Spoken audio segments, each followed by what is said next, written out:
Aqui estamos instalados no nosso lar. Aqui queremos viver para todo o sempre.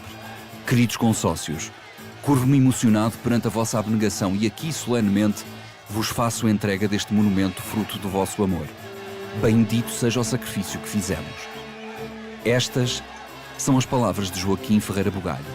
Foram proferidas numa das mais importantes datas de todo o futebol português, o 1º de dezembro de 1954, dia da inauguração do Estádio da Luz. No discurso de Bugalho está contido o essencial do caráter de um homem ímpar: emoção, coragem e visão de futuro.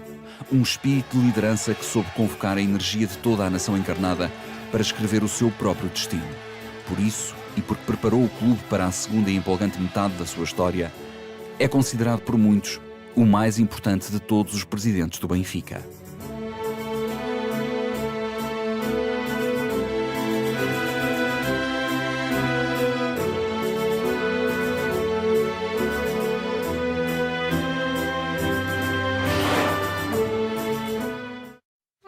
Quatro anos, 2 meses e 17 dias. É este o curto intervalo de tempo que separa o nascimento de Joaquim Ferreira Bugalho no concelho de Alcobaça em dezembro de 1899 e o Benfica, então Sport Lisboa, em fevereiro de 1904. Os destinos do clube e do seu futuro presidente não tardariam a cruzar-se. Corriam os primeiros e conturbados anos da República Portuguesa, quando o jovem Bugalho vem para Lisboa tentar ganhar a vida. Veio para Lisboa cedo, aos seus 14, 15 anos, segundo rezam as crónicas da família, com uma educação base, penso que pouco mais do que aquilo que nós hoje chamamos a 4ª classe ou o 4º ano, e veio trabalhar. Veio trabalhar, ele era o irmão mais velho de 12, uma coisa que complica bastante as nossas tentativas de encontrar a família toda. Veio para Lisboa trabalhar e relativamente cedo foi trabalhar para casas de câmbios, primeiro certamente como auxiliar ou como assistente, não sei como é que se diria na altura. Sempre foi uma pessoa muito disciplinada, muito aprendeu, dentro da área, sempre no setor bancário e cambial. E foi subindo, porque também era uma pessoa muito poupada, trabalhava com muita dedicação e foi aprendendo até que, com os anos, conseguiu estabelecer-se mesmo com uma casa de câmbios dele. Aliás, que é a profissão que ele tem na altura em que se candidata a presidente do Benfica. Inspirado pelos feitos da equipa de Cosme Damião, que veste camisolas garridas e se assume como o primeiro grande emblema de futebolistas portugueses, segue os jogos aos domingos, faz-se sócio com o número 801 e tenta a sorte dentro do campo. Não é mau jogador nem um sobredotado, de modo que Cosme o coloca a jogar na 4ª e depois na 3ª categoria. É guarda-redes. Nunca será famoso pelas prestações na baliza, mas estava visto que o seu destino era defender o Benfica. Jogou como guarda-redes numa equipa secundária, é verdade que representou o clube. Isso é muito importante em termos de currículo benfiquista, mas evidentemente como jogador nunca atingiu nenhum papel de relevo especial e não é como jogador que hoje é lembrado, embora isso represente também muito o amor à camisola, visto que na altura muitos dos dirigentes tinham sido praticantes do clube e era de bom tom que essa ligação ao clube tivesse inclusivamente passado pela circunstância de vestir a camisola do Benfica, independentemente da modalidade em que isso acontecesse. Estamos em 1918. A primeira vez que Ferreira Bugalho é eleito presidente dos Encarnados acontece em 1952, 34 anos depois. Mas esta é uma história de amor duradouro e incondicional para os bons e os maus momentos. Em 1926, o Benfica está dividido. Uma parte dos sócios quer a continuidade de Bento Mantua, há 9 anos na presidência. Acima de tudo, porque a seu lado tem Cosme Damião, fundador e símbolo vivo do clube. Outra apoia Ribeiro dos Reis, antigo jogador que protesta contra a brutal dívida contraída na construção do Estádio das Amoreiras, o jejum de títulos que dura há 6 anos e o excessivo amadorismo do clube. A 5 de agosto, depois de um ato eleitoral renhido, a facção de Ribeiro dos Reis triunfa. Quando toma posse, tem por vice-secretário um jovem de 26 anos, antigo guarda-redes da 4ª categoria, chamado Ferreira Bugalho. Ferreira Bugalho é um dos pensadores do Benfica, uma grande figura do Benfica, uma das maiores figuras do Benfica. Porque se o Cosme Damião criou o caminho para o Benfica caminhar, o Bugalho indicou o caminho. Eram duas personagens diferentes, mas que acabam por ter um protagonismo em termos de história, em termos de qualidade que imprimiram, como sócios, qualidade que imprimiram ao clube, é inigualável. Portanto, são duas grandes figuras do Benfica. E o Bugalho acompanhou desde muito cedo o Benfica, que chegou como guarda-redes, nunca foi um guarda-redes muito forte, dos mais influentes, esteve sempre nas categorias inferiores, mas começou a praticar futebol no Benfica e depois interessou-se pelo clube, interessou-se pelo desenvolvimento do clube e esteve em momentos importantes, em vários momentos importantes da história do Benfica e que definiram depois o trajeto do clube. Ainda hoje em dia, digamos que nós temos a herança do Bugalho. Desde aquele primeiro momento, Bugalho mostrava pragmatismo e visão de futuro. Por muito que lhe custasse ver partir Cosme Damião, nenhum sentimentalismo poderia ser mais importante do que o futuro do Benfica.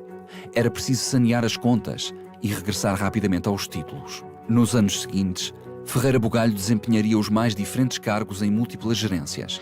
Foi delegado da direção junto da Comissão da Secretaria, representante do Benfica na divisão de honra da Associação de Futebol de Lisboa e diretor de campo suplente.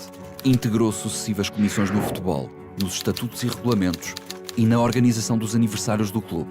No entanto, foi enquanto tesoureiro que se começou a tornar peça verdadeiramente chave para a história do Benfica, quando lhe coube a espinhosa missão de resolver o dossiê Moreiras. Ferreira Bugalho não era um homem rico, muito pelo contrário. Vivia do que ganhava como sócio de uma casa de câmbios, mas sabia de gestão. Conduzindo uma demorada negociação com o Ministro das Obras Públicas, conseguiu que o Benfica recebesse pela expropriação do Campo das Amoreiras, onde o governo queria fazer passar uma autoestrada, o valor suficiente para liquidar, por fim, a dívida contraída na construção do recinto. Mais, sobrava ainda dinheiro para recuperar o velho estádio do Campo Grande, onde o Benfica passaria a jogar por empréstimo da Câmara. Nas palavras do próprio Bugalho, o Benfica livrava-se do cancro que nos consumiu durante mais de 10 anos, o dinheiro para ganharmos no futebol. Quando o Benfica foi para o Campo Grande não era nada. Tinha o terreno, mas não tinha mais nada. Umas bancadas lá podres e aquilo tudo. E é claro, o Benfica fez aí, construiu aí, fez um grande peão e fez um campo muito jeitoso. Chamavam-lhe a Estância de Madeira porque era tudo bancadas de madeira. O Bugalho conhecia muito bem o Benfica, porque além de ser um sócio antigo, era um sócio ativo, dirigente, que se preocupava com o clube, que se preocupava com as melhores soluções para o clube. E quando negociou a expropriação do Estado das Amoreiras, ele tinha condições ótimas para saber o que é que, melhor que ninguém, ele sabia o dinheiro que fazia falta, quanto é que fazia falta, qual era a verba e quanto é que o Benfica ainda depois teria que despender para conseguir fazer obras também de melhoramentos num campo provisório, que era o Campo Grande, para permitir que os jogos de futebol pudessem ter uma assistência razoável que desse também receitas de bilheteira. Portanto, o Bugalho era muito importante porque conhecia muito bem, além de conhecer muito bem o futebol do Benfica, conhecia muito bem as finanças do Benfica. O grande presidente, o Joaquim Bugalho, que nessa altura não era presidente, mas era destacado dirigente do Benfica, quando fomos para o Campo Grande, declarou no jornal que, bem, finalmente temos o problema resolvido, o problema de assistência, porque o Campo Grande dava entrada a 20 mil pessoas. Acontece que logo no primeiro jogo as pessoas não couberam no Campo Grande e o Joaquim Bugalho enganou-se.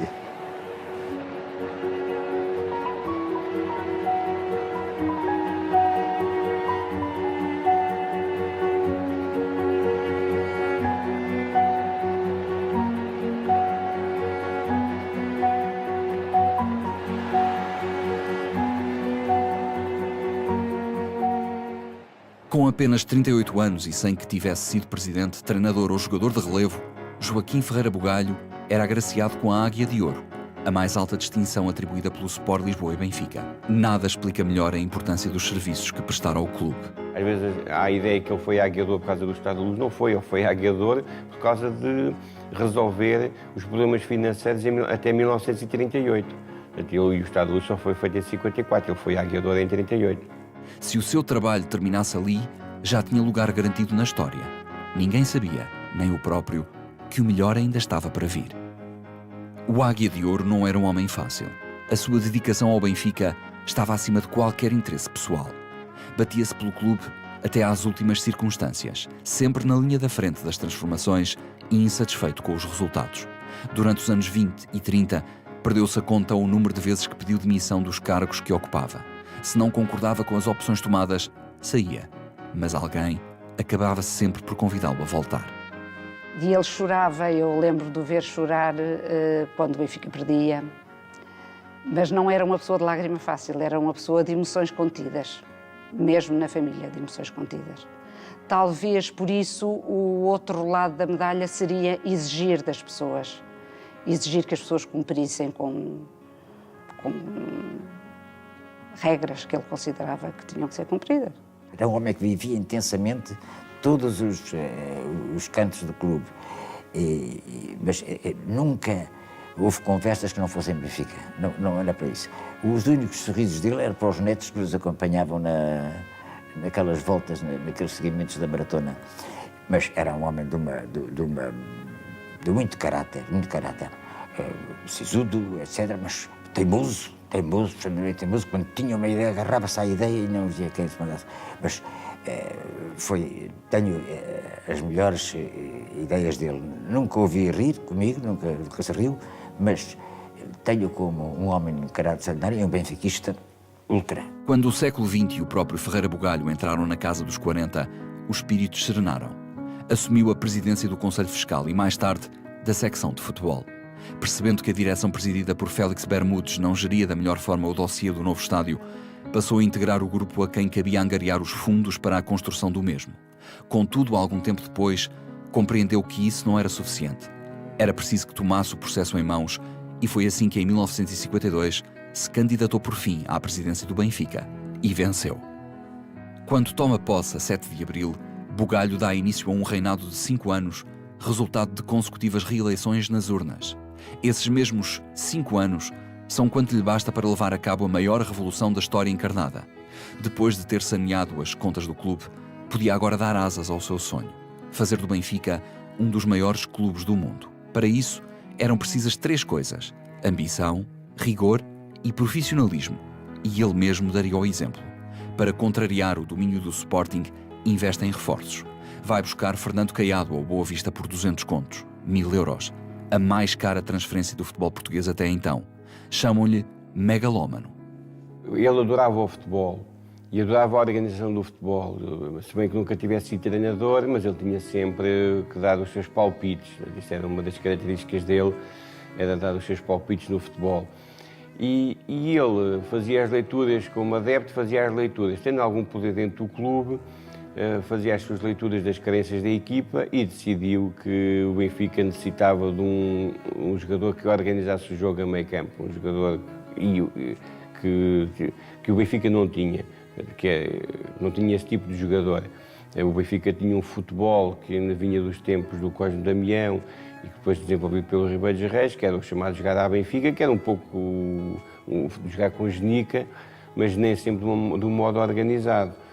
E o Bugalho entendeu que o Benfica necessitava de um pensador, de um organizador de jogo e que esse indivíduo estava no Boa Vista e era o Fernando Caiado. A contratação de Caiado ao Boa Vista, que envolve somas avultadas, é uma das primeiras manifestações da direção de Joaquim Ferreira Bugalho para uma concomitante profissionalização que o Ferreira Bugalho já pretendia no seu clube. O Benfica tinha vindo a perder terreno para o Sporting. O Sporting era um clube, na década de 40, mais com melhores condições, até porque tinha um estádio próprio, o Benfica não tinha, mas era um clube com uma estrutura muito mais profissional e tinha já medidas internas profissionalizantes. Isso via-se dentro de campo. E essa contratação do Caiado ao Boa Vista vem no sentido de dotar o clube de uma maior profissionalização. E se fosse preciso gastar dinheiro para se reforçar a equipa, Ferreira Bugalho fazia e fê-lo. Quando Caiado se torna uma referência do meio-campo encarnado e mais tarde num símbolo da nova organização e querer benfiquistas, as críticas silenciam-se. No ano seguinte, Bugalho resolve com autoridade outra questão delicada: Félix Antunes, considerado ainda hoje um dos melhores centrais de sempre do Benfica, é dos 11 jogadores da seleção nacional que são cilindrados na Áustria numa célebre derrota por 9-1. Na ressaca do escândalo, a Federação multa Félix em 500 escudos por ter feito esperar os colegas durante 1 hora para um passeio de autocarro. Indignado com o comportamento do jogador, Bugalho multa-o em 1.500 escudos quando regressa a Lisboa.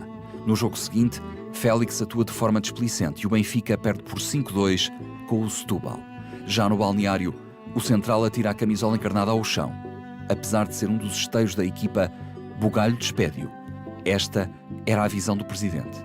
Para o clube triunfar, todos tinham de perceber que nada nem ninguém eram mais importantes do que aquela camisola.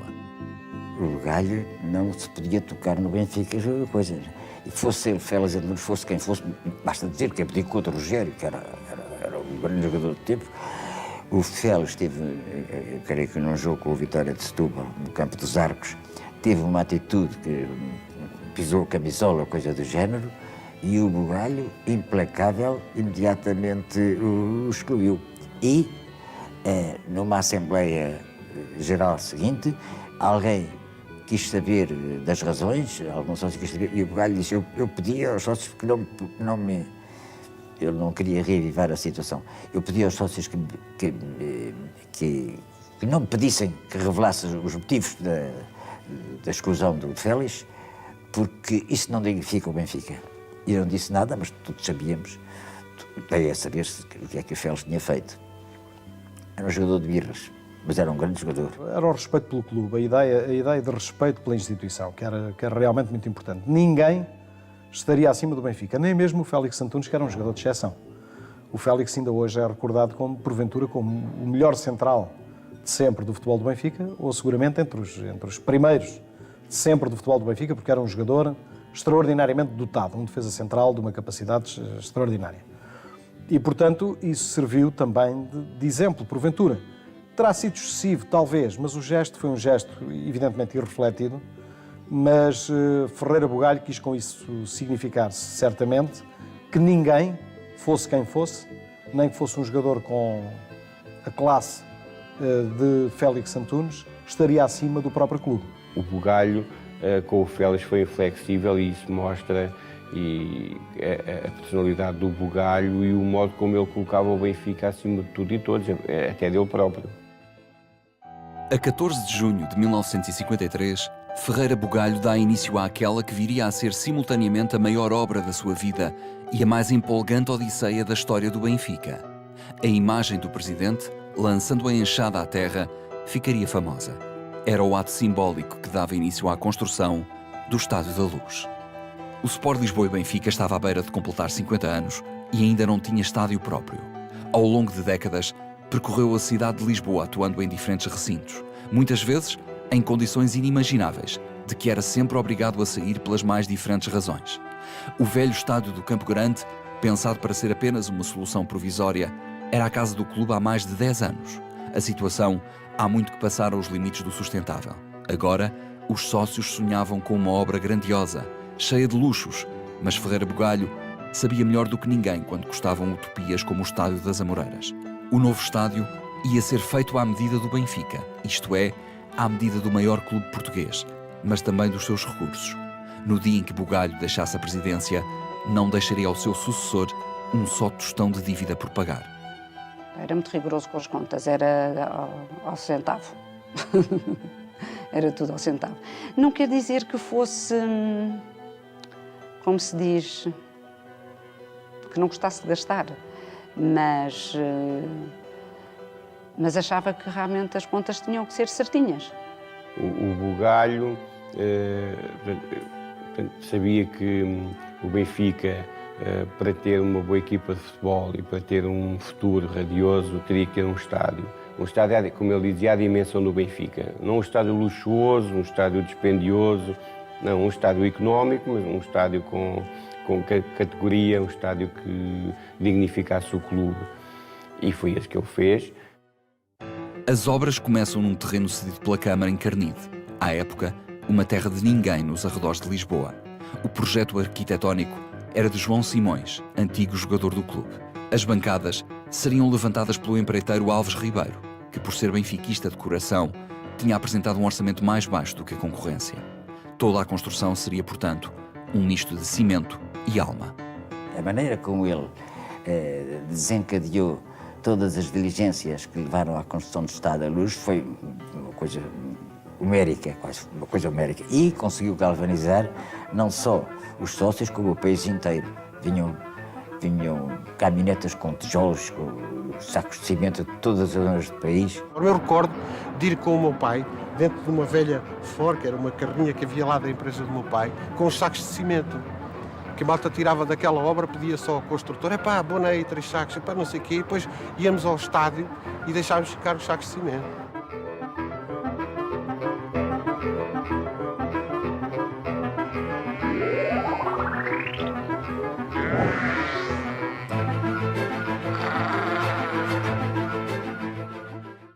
Durante ano e meio, trabalha-se dia e noite encarnido. O estaleiro é destino diário da romaria de milhares de adeptos que vão trabalhar voluntariamente na obra, que chegam a pagar para trabalhar ou que querem simplesmente assistir ao andamento dos trabalhos. Em volta, há barraquinhas de comida e rifas cujas receitas revertem para a empreitada. À porta da Secretaria do Clube, na Baixa de Lisboa, é instalado um milheiro gigante. Todos os dias passam por lá centenas de adeptos, do mais abastado ao mais humilde, para deixar o seu donativo. Fazem-se rifas e leilões de tudo, bandeirinhas de papel, garrafas de vinho do Porto, até uma gaiola com 2 periquitos. Os adeptos compram tudo por valores astronómicos e logo oferecem os objetos de novo ao clube para que os possa voltar a leiloar. O povo respondia em massa ao repto de Ferreira Bugalho. A obra é para todos. Tem, portanto, de ser obra de todos. Ele foi um agregador e um líder de massas, que é, esta é a nossa missão, este é o nosso desígnio, bora lá fazer isto. Ok, ele é o homem do estádio, mas foi sempre a envolver as pessoas e os sócios e os simpatizantes à volta de uma missão.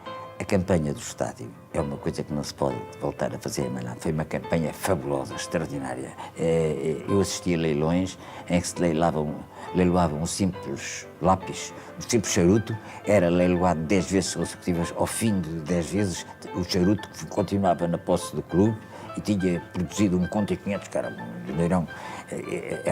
Foi uma campanha absolutamente fora de série. Depois inventaram-se as enxadadas do terreno. Assim que o terreno esteve no Benfica, cada enxadada era 10 escudos, mas foram a todas contribuir com 10 escudos. No dia em que as máquinas foram para lá para começar as obras, esse Bugalho e outros mais, Ribeiro dos Reis e isso tudo, arranjaram lá um bocado de terreno, houve uma grande festa nesse dia. Fizeram lá um arraial e tal, barracas com comes e bebes e tal. E então puseram lá um bocado de terreno e uma enxada. Quem desse ali uma enxadada pagava 5 escudos. Foram ir buscar uma verba que não quero saber. Foi o dia inteiro a dar enxadadas. Não há dúvida nenhuma que a campanha do estádio foi uma epopeia autêntica. Eu posso contar em 1 minuto uma pequena anedota, que não é anedota que se passou. Apareceu lá uma senhora um dia a oferecer um galo para os leilões. E o marido à tarde fazia anos nesse dia, chegou para jantar o galo. E ela disse, eu ofereci isto para os leilões do Benfica. Está bem, mulher, ainda bem que é uma festa muito mais bonita. Faziam-se leilões, leiloava-se tudo, coisas oferecidas ao clube. Então fazíamos permanentemente leilões. Tudo servia para se dar dinheiro.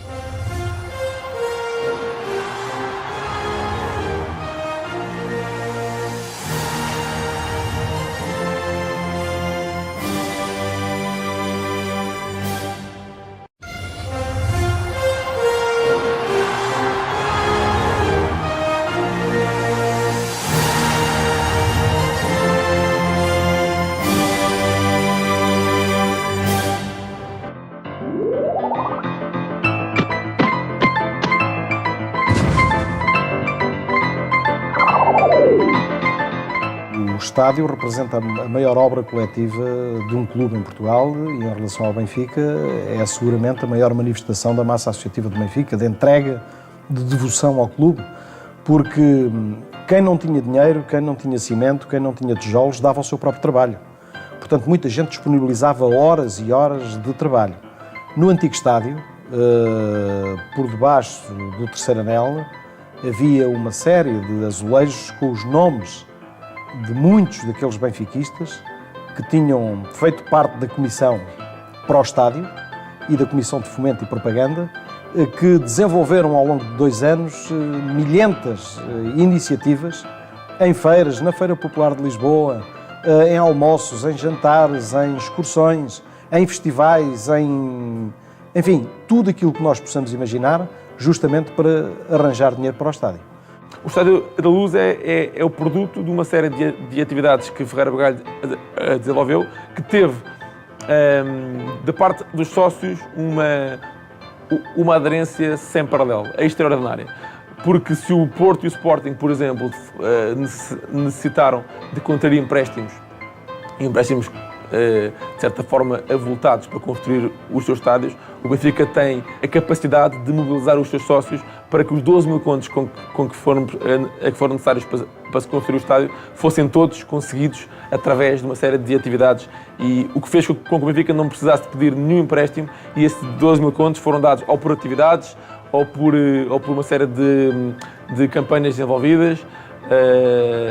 Foi um trabalho onde se mostrou, onde ficou bem patente a solidariedade social que o Benfica tinha já no seu seio. E depois o resto arranjou-se como foi possível, servindo toda a maneira para arranjar dinheiro. Só não roubámos porque isso não era permitido, mas enfim, o resto foi fácil arranjar, porque os sócios correspondiam generosamente, porque sabiam que o Benfica tinha necessidade de uma coisa que não tinha. O Joaquim Bugalho foi um homem excepcional. Era um homem que vivia o Benfica, tinha, como eu tenho, o Benfica nas veias. E foi, de facto, um homem excepcional, que eu não esqueço, e cuja amizade ainda me honrou muito de ter. A secção de cicloturismo do Sport Lisboa e Benfica dedicou o seu festival deste ano, realizado no Jardim Zoológico, à construção do novo estádio do Popular Clube Lisboa. Um elefante fez sensação, puxando um carro com sacas de cimento, encimadas com um emblema em que a águia era autêntica. Crianças e adultos benfiquistas aplaudiram os sucessivos números do programa, em que a patinagem artística teve destacado lugar.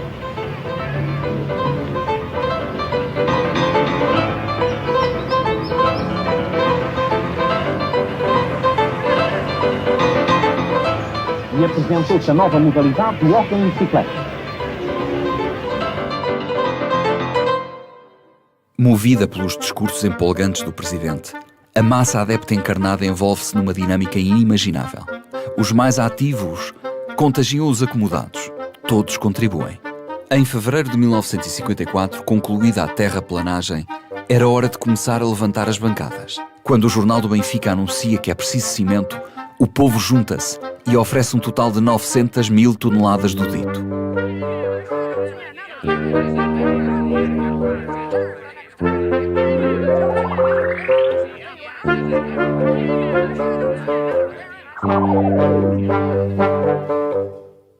Bugalho, aquele homem duro e frontal que todos tinham aprendido a admirar, declara comovido: o que se está a passar ultrapassa as barreiras da normalidade. Desejaria ter uns braços intermináveis para poder abranger-vos a todos num mesmo abraço. Para além do betão, ainda há espaço para a arte. Com o objetivo de encorajar os benfiquistas, Paulino Gomes Júnior, diretor do Jornal do Clube, escreve uma canção dedicada ao sentimento que une toda aquela massa humana. O tema é apresentado num sarau no Pavilhão dos Desportos, onde, uma vez mais, a receita reverte a favor da construção do estádio. O famoso cantor Luís Pissarra é chamado a interpretá-la e, quando o faz, os 6.000 presentes levantam-se e aplaudem longamente de pé, com lágrimas a correr pelo rosto. A partir daquele dia e para sempre, todos tinham por fim as palavras exatas para explicar, afinal, o que é isso de ser benfiquista. A 1 de dezembro de 1954, Ferreira Bugalho abre a porta principal. As restantes 13 portas são abertas em simultâneo para dar entrada aos milhares de adeptos que esperam cá fora. Minutos depois, as bancadas estão completamente cheias por uma imensa multidão emocionada, arrepiada pela grandeza da obra, do fruto do seu esforço e dedicação. do milagre que tinham visto acontecer diante dos próprios olhos, do inexplicável sentimento que provocava aquele arrepio geral. 50 anos depois, o Benfica tinha chegado a casa. Foi um dia de grande alegria para o universo benfiquista. Daí a gente jogávamos no Campo Grande, treinávamos no Campo Grande, que era um campo sem condições mínimas para um clube com a grandeza do Benfica. De repente a gente passa para um estádio relevado, maravilhoso. Epá, foi uma coisa que, pronto, está lá há muitos anos e as coisas vão passando, a memória também começa a ficar muito longe, mas lembro que foi um dia foi uma grande festa. Dei aos encontrões para chegar a ter um lugar para me sentar, porque não havia lugar naquele dia no Benfica. E era pior, sei lá o que eu era tanta gente que não cabia, já não cabia gente dentro do campo. Já se sentavam à volta da relva nesse dia. Foi um dia inesquecível, muito artifício, festas nas ruas, tudo. Foi uma coisa favorita, pronto. O Benfica tinha um historial em relação ao seu campo, que era um historial mesmo de quase um destino, quase que era um fado não ter campo. E quando se constrói em 1954 e quando se inaugura em 1 de dezembro de 1954 o Estádio da Luz, há uma emoção generalizada de todos os sócios. Tanto que se fala na imprensa e nos relatos que eu tive a oportunidade de ver, fala-se em choro, em lágrimas, em desmaios, em pessoas que estavam numa emoção de tal ordem que não se conseguiram conter e gritaram. Há uma série de acontecimentos nesse dia que nos mostram claramente que estamos a falar de um acontecimento único da vida e na história do Benfica. Por exigência do presidente, os primeiros a pisar o relevado são os operários, técnicos, arquitetos e engenheiros responsáveis pelo recinto. Depois, segue-se a festa e o desfile de 3.000 atletas. Ferreira Bugalho discursa: aqui estamos instalados no nosso lar. Aqui queremos viver para todo o sempre. Queridos consócios, curvo-me emocionado perante a vossa abnegação e aqui solenemente vos faço entrega deste monumento fruto do vosso amor. Bendito seja o sacrifício que fizemos. Depois, desfalece, saindo amparado por Gastão Silva e Paulino Gomes Júnior. Os duros também choram.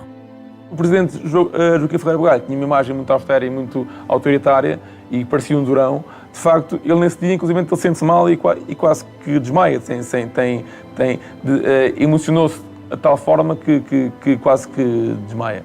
Só quem viu os antecedentes, só quem sofreu os antecedentes desde o momento em que ele garantiu os terrenos, a posse dos terrenos, etc., só quem realmente assistiu àquela chama imensa de coisas é que pode avaliar. Ele tinha razão para isso, porque foi a grande luta da vida dele. Durante anos, aquilo durou muitos anos. Ele já vinha com aquela ideia de estádio há muitos anos. E nesse dia, está-se-me a ver, não podia deixar de ser. Eu diria que no caso dele é mais do que normal, mais do que expectável que acontecesse, que foi, se quiser, a causa de uma vida, não é? Antes de ser presidente era aguiador, portanto, por ser aguiador do Benfica já deve ter feito muita coisa em prol do Benfica. E depois é presidente, põe uma coisa na cabeça que vai dar um estádio digno ao clube dele e dá, sem ficar com dívidas, com toda a gente à volta dele e à maneira dele, para o bem, para o mal, para a imagem e semelhança dele, chega ao dia, está feito, quer dizer, é a obra de uma vida e eu aí acho perfeitamente expectável, normal, que se vá completamente abaixo. E se quer que lhe diga, o facto de ele conseguir sair pelo pé dele, já acho muito bom, porque a emoção deve ter sido brutal. Então eu recebi a chave e quis fazer dela entrega ao Sr. Tenente Coronel Ribeiro dos Reis, que era o Presidente da Assembleia Geral, e ele então respondeu: não, ó Bugalho, você sempre que se refere a mim em atos oficiais, diz sempre que eu sou a figura número 1 do Benfica. Pois a partir de hoje a figura número 1 é você. É você que lhe compete abrir a porta do estádio. E eu abri a chorar, Entrei na primeira cadeira que encontrei, sentei-me ali e ali fiquei a chorar, até que do estádio me chamaram os alto-falantes para vir ao campo. Eu, nessa altura, tive que vir mesmo, amparado pelos meus colegas de direção, que estava arrasado. O único pormenor imperfeito é o jogo inaugural. Jacinto marca o primeiro golo, mas na própria baliza.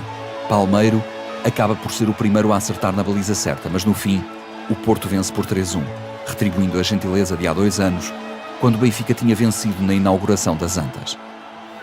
Dezembro de 1954, o jogo contra o Porto.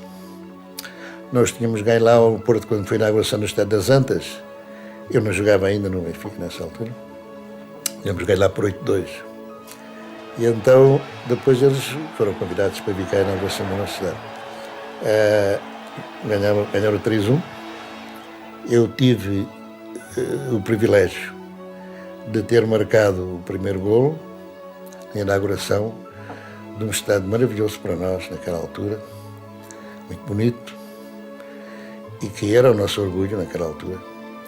De maneira que mesmo perdendo, não fiquei totalmente satisfeito porque perdemos, mas pelo menos ficou marcado na história do clube que marquei lá o primeiro golo pelo Benfica na inauguração do nosso estádio. O Estádio de Carnide ficaria para a história conhecido por um nome bem mais poético: Estádio da Luz. No total, terá custado cerca de 12 mil contos, 60 mil euros, muito menos do que os outros grandes recintos que se construíam então em Portugal.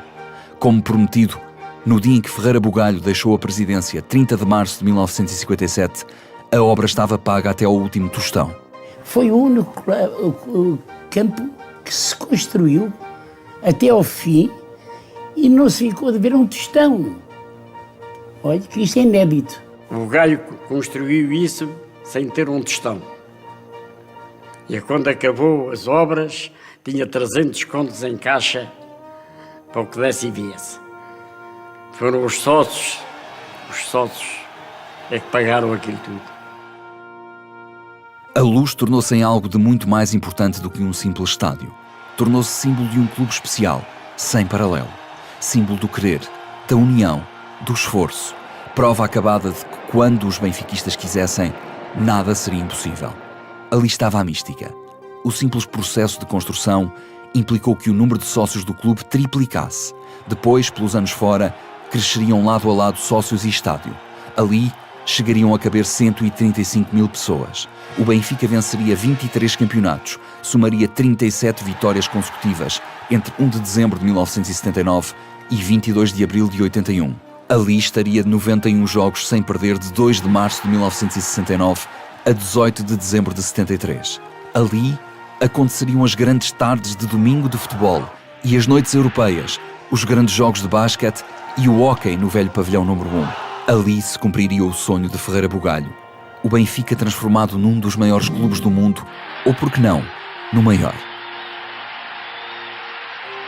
Nós íamos para o estádio, para a final com o Anderlecht, nós fomos para o estádio para aí 5 horas antes, ou 6 horas antes, já se começava a entrar no estádio, depois havia espetáculo, havia música, havia não sei o quê, quer dizer, tinha que se ir entretendo as pessoas até chegar à hora do jogo. Portanto, foi um dia inteiro à espera da hora do jogo.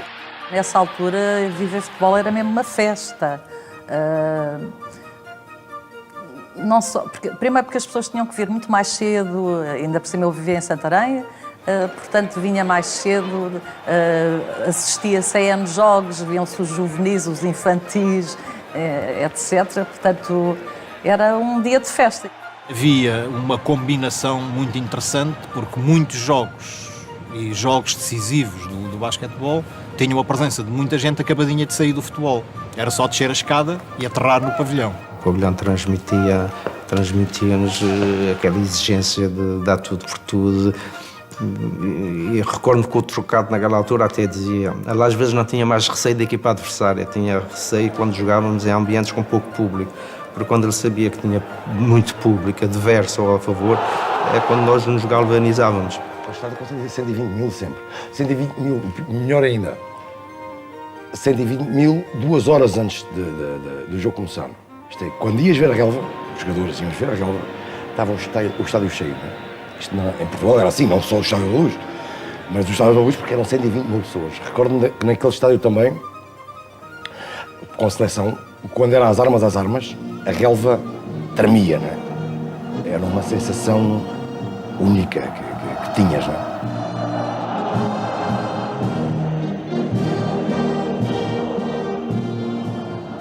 Por tudo isto, Joaquim Ferreira Bugalho ficou justamente conhecido como o homem do estádio. Mas a verdade é que deu muito mais do que isso ao Benfica. Além do saneamento das contas e dos múltiplos serviços prestados durante décadas antes de ser presidente, continuou a ser peça crucial depois da inauguração da Luz. Foi ele quem cortou definitivamente com o amadorismo que ainda se vivia no futebol encarnado. Debaixo de um coro de críticas, aceitou pagar 12 contos por mês, 60 euros, a Otto Glória, para que este viesse do Brasil revolucionar o Benfica. Em 1953, talvez, o Joaquim Bugalho estava farto de... Tínhamos tido treinadores que saíam e a equipa estava esquisita. E então o Joaquim Bugalho decidiu, vamos profissionalizar, quer dizer, não há mais jogadores, como eu vi, a irem às 9 horas para o escritório, ter ido para o escritório ou para o Grêmio, acabou-se isso. E então implantou-se o profissionalismo no Benfica. Houve jogadores que se dispensaram disso, caso do Rogério Andes de Carvalho, que era um fenómeno do tempo, porque era um homem que vendia carros e com a sua habilidade e com o facto de ser quem era no Benfica, tinha uma vida de vendedor de automóveis estupenda. E então abdicou e regressou ao velho Oriental, onde dava concertos de bola todos os 8 dias. O Otto Glória chega na altura em que o Benfica procura resgatar um pouco do seu prestígio. Não é? Naquele momento é o Sporting dos violinos que ainda manda no futebol português, pelo menos em termos de ideal de bom futebol. Ele chega a Portugal na altura em que o Benfica está a refundar as suas bases, em que olha exatamente para o lado ultramarino do nosso futebol, que nunca pode ser associado da nossa época áurea, dos anos 50, 60. O Otto Glória ganha 2 campeonatos no Benfica, consegue ter, sobretudo, a importância de dar ao Benfica uma ideia tática diferente do ponto de vista de modernidade e consegue fazer sentir isso aos adversários, de que existe ali uma forma diferente de estar no futebol. Deu um safanão tremendo no futebol. Disso beneficiou o Benfica, obviamente, em primeiro lugar, mas também a Seleção Nacional. E o futebol português no modo geral. Porque depois começaram os outros clubes a seguir o Benfica, naturalmente, não é? A seguir as pisadas. O Otto Glória foi o grande impulsionador do futebol português. Ao técnico, prestou todo o apoio para que os jogadores passassem a ser profissionais exclusivamente dedicados ao futebol, para criar o lar do jogador com que Glória disciplinou os hábitos dos atletas e para reforçar a equipa com jogadores de talento extraordinário. Só para citar alguns, foi durante a gerência de Bugalho que chegaram ao Benfica Costa Pereira, Coluna ou Santana. Foi ele ainda quem introduziu os prémios de jogo e lançou, no fundo, as bases para o grande Benfica dos anos 60. Eu não consigo dissociar o Benfica dos anos 60, de 61 e 62, que são dos anos 60, 61, 61, 62, eu não consigo dissociá-lo da vinda do Otto Glória para o Benfica, para Portugal. Os grandes mentores da Taça dos Campeões Europeus e do Benfica Europeu, da Benfica, foram, de facto, Bela Gutmann, para além da equipa, foram Bela Gutmann e Mário Vieira de Brito. Contudo, às vezes é um pouco injusto porque nos esquecemos de 2 figuras que são fundamentais e que estão na base, que são a estrutura de todo o Benfica Europeu, que são Otto Glória e Joaquim Ferreira Bugalho. O Joaquim Ferreira Bugalho é ele que tem a visão de contratar Otto Glória, e Otto Glória vai se transformar numa pedra angular não só do futebol do Benfica como do futebol nacional. Vai modificar por completo todas as metodologias e toda a filosofia que existia no futebol português. E é Joaquim Ferreira Bugalho que introduz, que contrata Otto Glória. Por isso, a Ferreira Bugalho está na base de todo o processo de profissionalização que o Benfica irá ter na década de 50 e que será fundamental para a conquista dos títulos europeus na década de 60. E o que é que o Joaquim Ferreira Bugalho fez em concreto no futebol? Contratou o Otto Glória em 1954, entregou a gestão próxima do futebol a José Ricardo Domingos Júnior, que seria, digamos, um dirigente extraordinário no lançamento do que viria mais tarde a ser o Benfica dos anos 60. E, por outro lado, internacionalizando o próprio futebol do Benfica. E internacionalizando de que maneira? Justamente através de digressões, que foram feitas pela principal equipa de futebol do Benfica aos Estados Unidos, à Venezuela, ao Brasil. Portanto, foi aí que se começou a construir, sobretudo, e a consolidar um Benfica universalista, um Benfica internacional. Essa imagem não tem 10 anos, nem 20, essa imagem vem muito de trás e foi preparada longamente para que o Benfica hoje tenha a projeção internacional que tem. O espírito de sacrifício, a abnegação, a forma sincera e autêntica como sempre liderou o clube, ficaram simbolizados numa das últimas ações da sua gerência. Em março de 1956, as Águias receberam ordem de despejo do Campo Grande. Há apenas ano e meio na Luz, o Benfica ainda mantinha grande parte da atividade na velha estância de Madeira, mas a Câmara queria destruí-la para fazer uma estrada de acesso ao novo estádio de Alvalade. Bugalho ameaçou colocar-se diante das máquinas e a autarquia recuou. Só nos anos 70, o Benfica abandonaria definitivamente o Campo Grande. Um dia, uma sexta-feira, vão ter com o Bugalho e disse: epá, sabes que a Câmara vai lá pôr máquinas na segunda-feira para cortar metade do peão e deitar a pista do atletismo abaixo. Epá, está a ver. O homem ficou completamente doido e no sábado de manhã levantou-se, foi direito ao Ministro das Obras Públicas, que ele não conhecia. Então foi lá, bateu e tal, a criada veio, o Sr. Ministro ainda está no quarto, então olha, faz favor, entrega-lhe este cartão. Ela entregou o cartão e depois veio com a resposta e disse: olha, o Sr. Ministro disse para o senhor entrar aquele, quando se despachar que vai. Era então o Ministro Cancela de Abreu. E disse-lhe: não, o senhor tenha paciência, o senhor segunda-feira às 9 horas esteja no Campo Grande, que eu estarei lá e as máquinas não entram em ação. E foi então ele, engenheiro, é que disse: o Benfica tem que ir para Benfica. Em 1957, o homem do estádio deixou a Luz. Para o seu lugar entrava Maurício Vieira de Brito, outro presidente de excelente memória. Para além de toda a obra, Ferreira Bugalho partia deixando ainda a equipa de futebol de regresso aos títulos. Em 5 anos, ganhou 6, 2 campeonatos e 4 taças de Portugal. Bugalho, presidente Bugalho, não é? Era um homem que mesmo aqueles que não ligavam muito ao futebol sabiam que a dinâmica que ele fez, que ele manifestou perante agentes benfiquistas para construir o Estado da maneira como foi feito, a labuta, o esforço que houve para o fazer e as tomadas de posição que ele às vezes tomou para defender os interesses do clube, fez dele um grande dirigente desportivo. Joaquim Ferreira Bugalho certamente era um visionário, uma pessoa determinada. O grande objetivo dele de vida era o Benfica e conseguiu alcançar esse sonho. Ferreira Bugalho viria a morrer 20 anos depois, a 30 de setembro de 1977. Era então o sócio número 44 do Sport Lisboa e Benfica, clube que praticamente refundou. Mais do que qualquer outro, foi ele quem operou a transformação do Benfica antigo no Benfica moderno. Como todos os grandes homens, foi polémico e contestado, mas provou que o caminho por ele escolhido estava certo. Há de ser sempre conhecido como o homem do estádio, mas foi homem de muito mais. Deu 40 anos de vida ao clube, uma casa, condições para renascer, força e ambição para acreditar em todos os sonhos. Nas palavras simples e exatas de Francisco Calado, amigo e antigo jogador do clube, Joaquim Ferreira Bugalho deu vida fora, a alma pelo Benfica.